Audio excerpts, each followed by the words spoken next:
Hello students, how are you today? I am Neha Bhatt, your science teacher. Students, this is the fifth part of our chapter Force and Laws of Motion, and in this part we'll solve some question answers based on third law of motion and conservation of momentum. So let's begin. Number 1, if action is always equal to the reaction, explain how a horse can pull a cart. बच्चों, हमारा third law क्या कहता है? Yes, कि action is always equal to the reaction. तो हमें बताना है, एक्सप्लेन करना है कि कैसे एक हॉर्स जो है वो एक कार्ट को पुल करता है. ठीक है, देखिए, the third law of motion states that action is always equal to the reaction but they act on two different bodies. ठीक है बच्चों, हमने क्या बात की थी कि जो हमारा थर्ड लॉ है वो कहता है कि जो भी एक्शन होता है उसके इक्वली एक रिएक्शन होता है. ठीक है, action force and reaction force always कैसे होते हैं? मैग्नीट्यूड में equal but opposite in direction. ठीक है, एक तो वो डायरेक्शन में अपोजिट होते हैं and they act on two different bodies. वो दो अलग अलग ऑब्जेक्ट पे वर्क करते हैं. ठीक है बच्चों, ये हमारा लॉ है. Okay, in this case the horse exerts a force on the ground with its feet while walking. The ground exerts an equal and opposite force on the feet of the horse, which enables the horse to move forward and the cart is pulled by the horse. देखो बच्चों, क्या है, समझो कि जब horse है वो walk कर रहा है ना, तो क्या करता है वो, उसका एक्शन क्या है बच्चों? वो अपने फीट से ग्राउंड पर एक फोर्स एक्सर्ट करता है. ठीक है, ये क्या है बच्चों? उसका एक्शन है.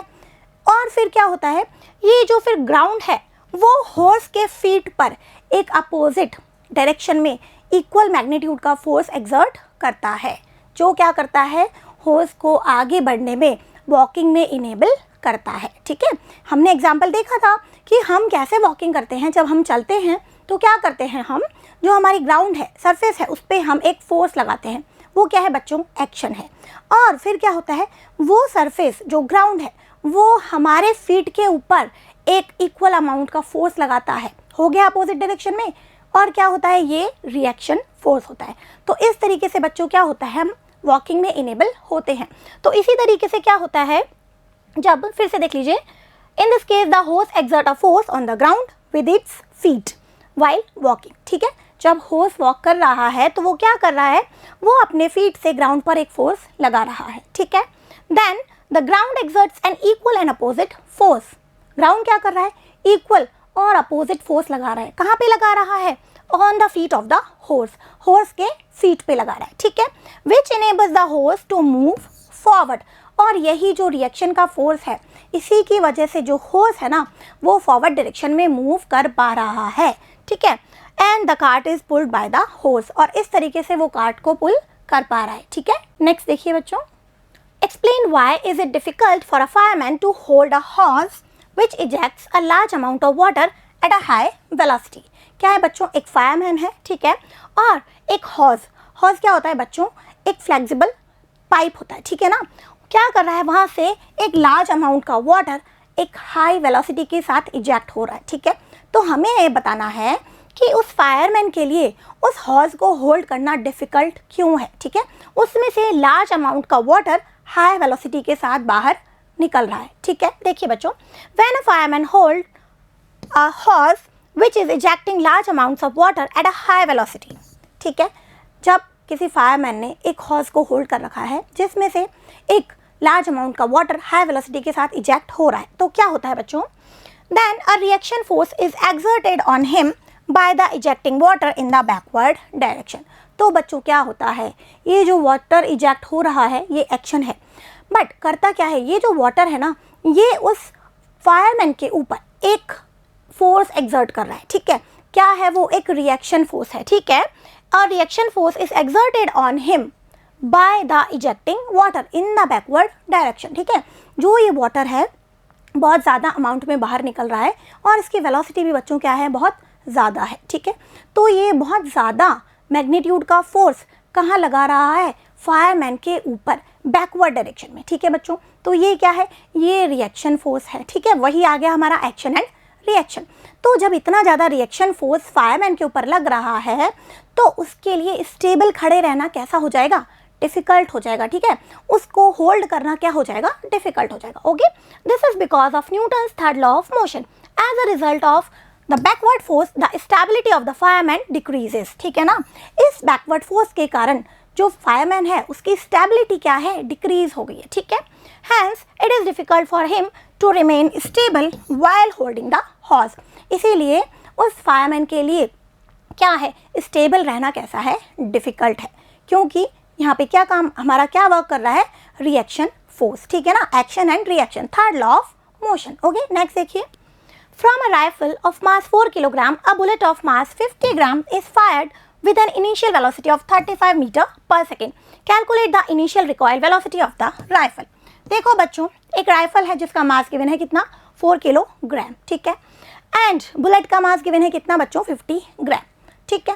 और क्या गिवन है बच्चों, इसकी जो इनिशियल वेलोसिटी है वो कितनी है, 35 मीटर पर सेकेंड, ठीक है ना। बताना क्या है बच्चों, देखो इनिशियल रिकॉयल वेलोसिटी याद कीजिए, थर्ड लॉ ऑफ मोशन में हमने ये एग्जाम्पल देखा था, है ना।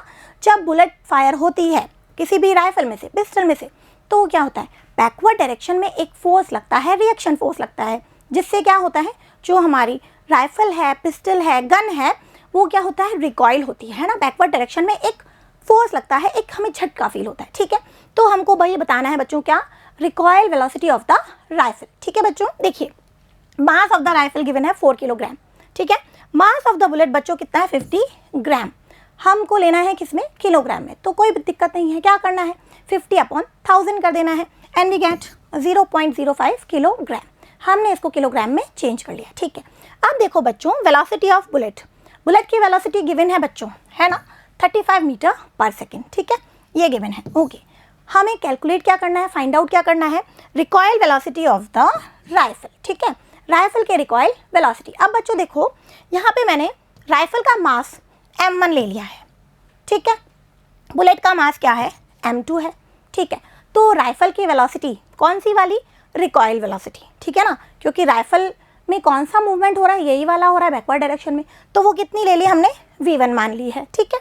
और जो बुलेट की वेलोसिटी है उसे क्या मान लिया हमने, v2 मान लिया, ठीक है बच्चों। यहाँ पे हमारा कंजर्वेशन ऑफ मोमेंटम भी आने वाला है, ठीक है, दोनों चीज़ें साथ में काम करती हैं, है ना, हम देख चुके हैं, ठीक है बच्चों। तो ये सब गिवन हो गया। अब देखिए क्या करना है, initial velocity of the rifle, initial state में क्या है बच्चों, राइफल क्या है, रेस्ट पे है, और बुलेट भी क्या है, रेस्ट पे है, ठीक है ना। तो इनिशियल वेलोसिटी राइफल की क्या हो गई भाई, 0 हो गई, ठीक है। अब हम क्या करेंगे बच्चों, हम निकालेंगे क्या, मोमेंटम, भाई कब निकालेंगे, total momentum before firing and total momentum after firing, ठीक है। अब बच्चों फायरिंग से पहले, जब बुलेट फायर हुई नहीं उससे पहले क्या है, जो हमारी बुलेट है और राइफल है दोनों एक साथ हैं, वो क्या है, एक सिस्टम है, ठीक है बच्चों। Total initial momentum of the rifle and bullet system, तो यहाँ पे हम दोनों का टोटल मोमेंटम निकालेंगे, किसका, राइफल का एंड बुलेट का, क्योंकि वो क्या है, एक सिस्टम है, ठीक है। अब बच्चों मोमेंटम क्या होता है, P = m/v, you know that, ठीक है।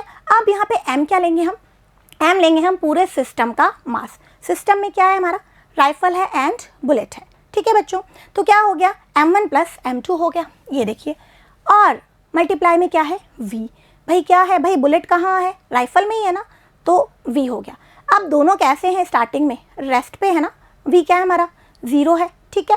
तो देखो यहाँ पे क्या आ गया, ये v 0 होते ही पूरा का पूरा क्या हो गया बच्चों, 0, मतलब इनिशियल मोमेंटम कैसा है, 0 है, ठीक है बच्चों।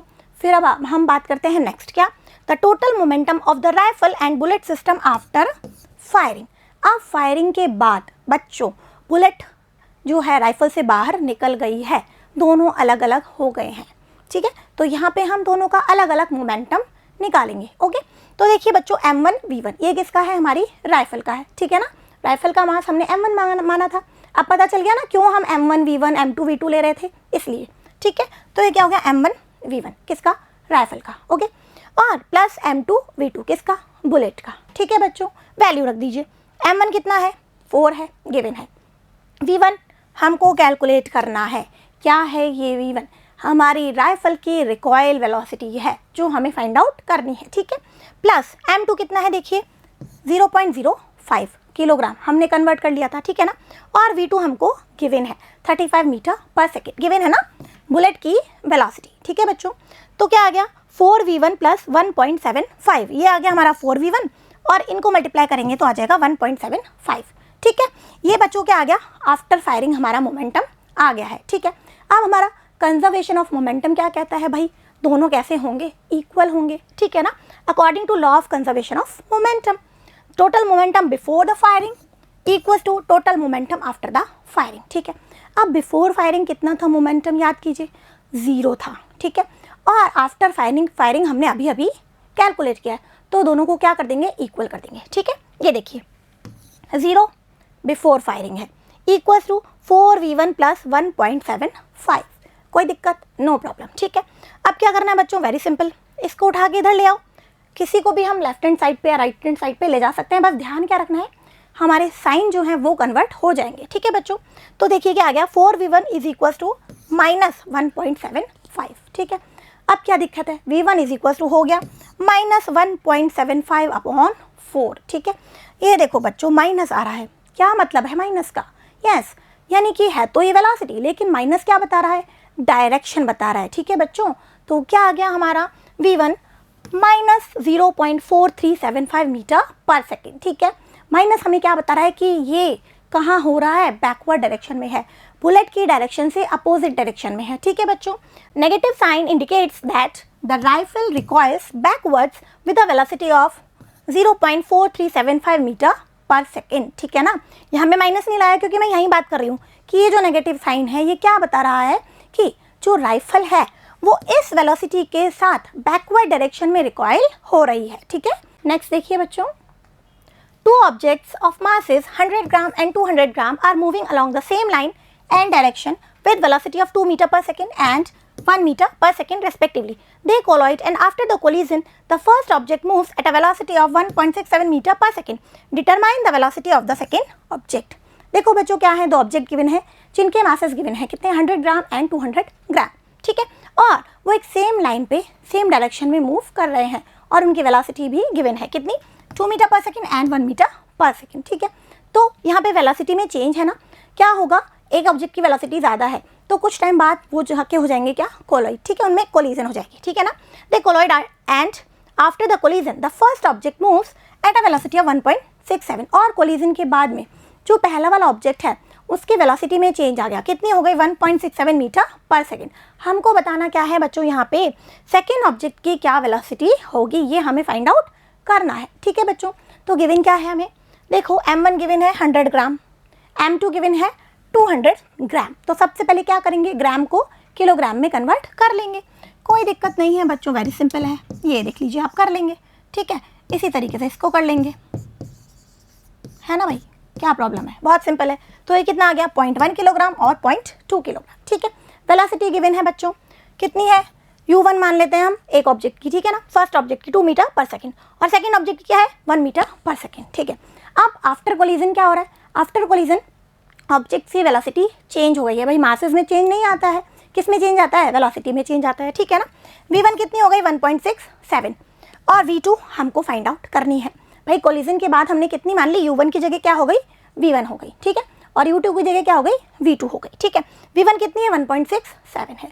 अब क्या बच्चों, वही हमारा कंजर्वेशन ऑफ मोमेंटम, पहले हम निकालेंगे क्या, मोमेंटम बिफोर कोलिजन, फिर हम फाइंड आउट करेंगे क्या, मोमेंटम आफ्टर कोलिजन। ठीक है ना, और फिर उन दोनों को क्या कर देंगे, इक्वल कर देंगे, यही होता है ना हमारा। ये देखो m1 u1 plus m2 u2 equals to m1 v1 plus m2 v2, ये हम करके आए थे, है ना, momentum before collision, momentum after collision, ये होता है equal according to conservation of momentum. ठीक है, फिर क्या किया बच्चों, ये देखो ये m1 है हमारा, ये u1 है। ठीक है, m1 u1 प्लस m2 कितना है, 0.2 किलोग्राम और u2 कितना है, 1, ये गिवन है। ठीक है बच्चों, equals to m1 0.1 v1 1.67 given है और m2 0.2 मल्टीप्लाई v2, ये हमको कैलकुलेट करना है। ठीक है बच्चों, अब कैलकुलेशन देखिए बहुत ही सिंपल है, कोई दिक्कत नहीं है। 0.1 मल्टीप्लाई 2 कितना हो गया, 0.2, 0.2 मल्टीप्लाई 1 कितना हो गया, ये भी 0.2। ठीक है ना, कोई दिक्कत नहीं। यहाँ पे क्या हो गया बच्चों, 0.1 मल्टीप्लाई 1.67 होता है 0.167 प्लस 0.2 v2। ठीक है बच्चों, हो गया, कोई दिक्कत नहीं है ना। 0.2 प्लस 0.2 कितना हो गया भाई, 0.4 हो गया। ठीक है, और ये है 0.167, इसको मैं ले आती हूँ इस डायरेक्शन में, ला सकती हूँ ना, तो ये किसका हो गया, माइनस का हो गया। ठीक है ना बच्चों, और यहाँ क्या रह गया हमारा 0.2 v2, ठीक है, क्योंकि हमको क्या फाइंड आउट करना है, v2 फाइंड आउट करना है, ठीक है। तो भाई अब यहाँ से बिल्कुल आपको समझ में आ रहा है क्या है, v2 क्या है हमारा 0.4 माइनस 0.167 अपॉन में हम क्या कर देंगे 0.2। इस 0.2 को हम कहाँ ले जाएंगे, अपॉन में ले जाएंगे, क्योंकि ये दोनों क्या है, मल्टीप्लिकेशन में है। सिंपल मैथ्स है बच्चों, और मैथ्स तो फिजिक्स में चलती ही है, ठीक है। ये देखिए v2 क्या आ गया 0.4 माइनस 0.167 अपॉन 0.2, ठीक है। एंड वी गेट v2 कितना आ गया बच्चों, ये देखिए 0.233 upon 0.2 equals to 1.165 meter per second. The velocity of the second object is 1.165 meter per second. Okay, so here our part is now completed. Keep revising. Thank you.